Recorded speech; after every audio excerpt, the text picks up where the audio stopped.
अभी तक हम लोग इलेक्ट्रोस्टैटिक्स ही पढ़ रहे थे, लेकिन पॉइंट चार्ज था, डाइपोल था, सिस्टम ऑफ चार्ज था, बहुत सारे चार्जेस थे। लेकिन अब आ गया नया टॉपिक, वो है इलेक्ट्रोस्टैटिक्स ऑफ कंडक्टर। जैसे कि लोहा का प्लेट है, लोहा का गोला है, लोहा का क्यूब है, घन है, घनाभ है।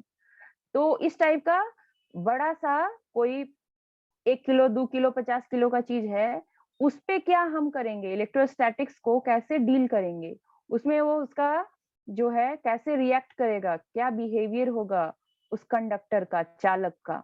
इसी टॉपिक को हिंदी में कहते हैं चालक स्थिर वैद्युतिकी। तो इसका कुछ कुछ इंपॉर्टेंट पॉइंट लिखा हुआ है और उसको हम लोग देखते हैं।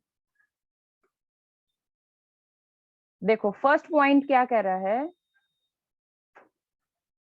कि conductors contain mobile charge carriers as electron। चालकों में गतिशील आवेश वाहक इलेक्ट्रॉन होते हैं। मान लो कि ये है ना, हम क्यूब बनाते हैं, इसको लोहा का क्यूब है, क्यूब सबको पता है।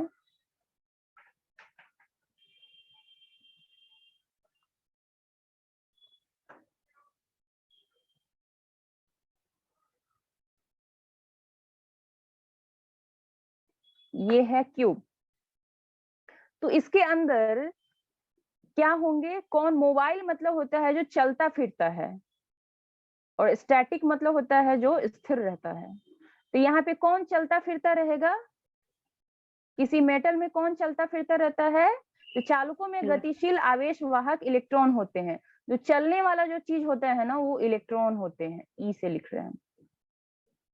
इलेक्ट्रॉन एक जगह से दूसरे जगह घूमते फिरते रहता है। हम लोग को लगता है कि लोहा सालों सालों से वही है, लेकिन उसके अंदर जो इलेक्ट्रॉन है वो घूमते फिरते रहते हैं। उसके बाद दूसरा पॉइंट देखते हैं। In a metal the outer electrons, outer होता है valence electrons, part away from their atoms and are free to move.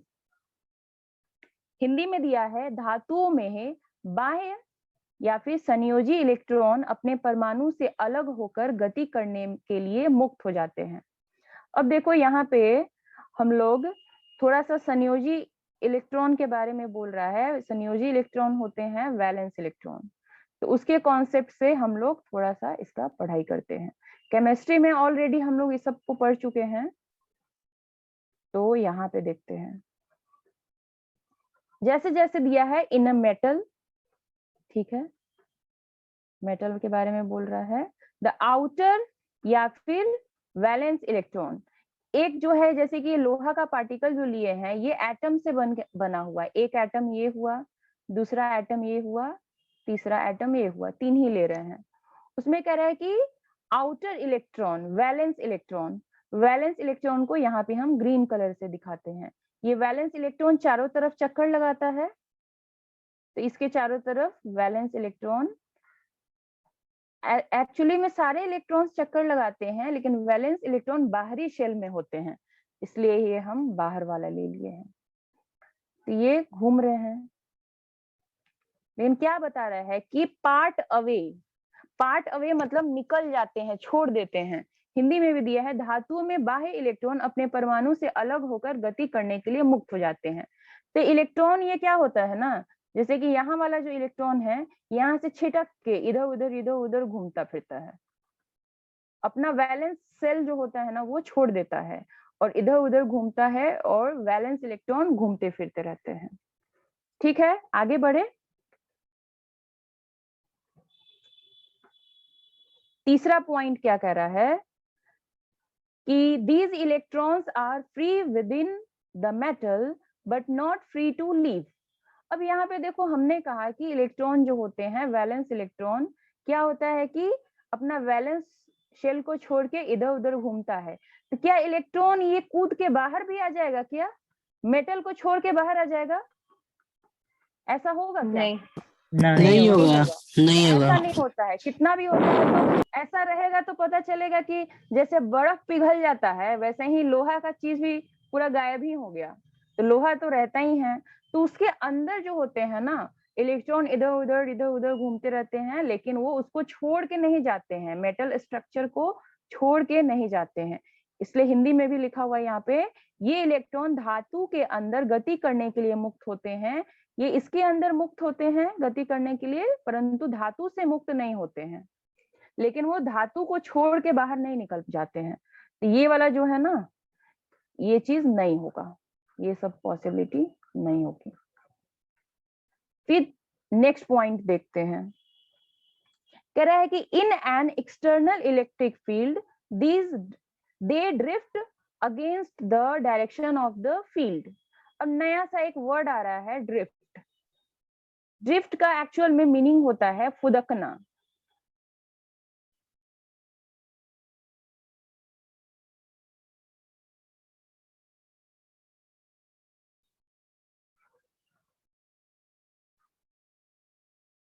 चिड़िया फुदकती है, दाना फेंक देते हैं तो एक जगह से कभी इधर गई उधर गई इधर गई, वैसे ही इलेक्ट्रॉन्स का भी नेचर होता है। कह रहा है कि in an external electric field, जब इलेक्ट्रिक फील्ड एक्सटर्नली लगाया जाता है तो इलेक्ट्रॉन्स, दे का मतलब कौन, इलेक्ट्रॉन्स की बात हो रही है, तो इलेक्ट्रॉन्स क्या होते हैं, ड्रिफ्ट होते हैं, किसके against, against the direction of the electric field.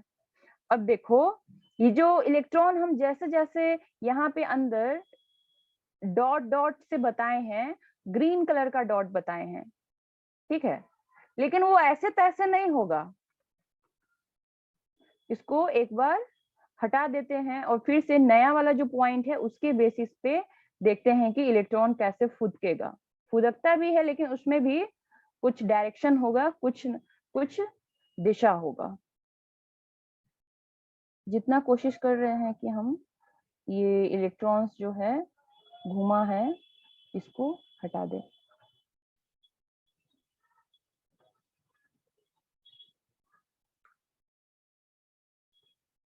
ठीक है, ज्यादा नहीं हो पा रहा है। तो नया वाला जो पॉइंट आया है वो कह रहा है कि इन एन एक्सटर्नल फील्ड, मान लो कि यहाँ पे हम फील्ड लगाएं जिसमें फील्ड का दिशा है ऐसा, इलेक्ट्रिक फील्ड है इस दिशा में,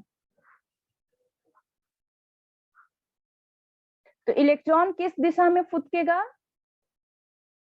कह रहा है कि दे ड्रिफ्ट अगेंस्ट द, जिस दिशा में इलेक्ट्रिक फील्ड होता है उससे अपोजिट दिशा में फुदकता है। तो ये जो इलेक्ट्रॉन होगा ना इस दिशा में जाएगा। समझ में आ रहा है?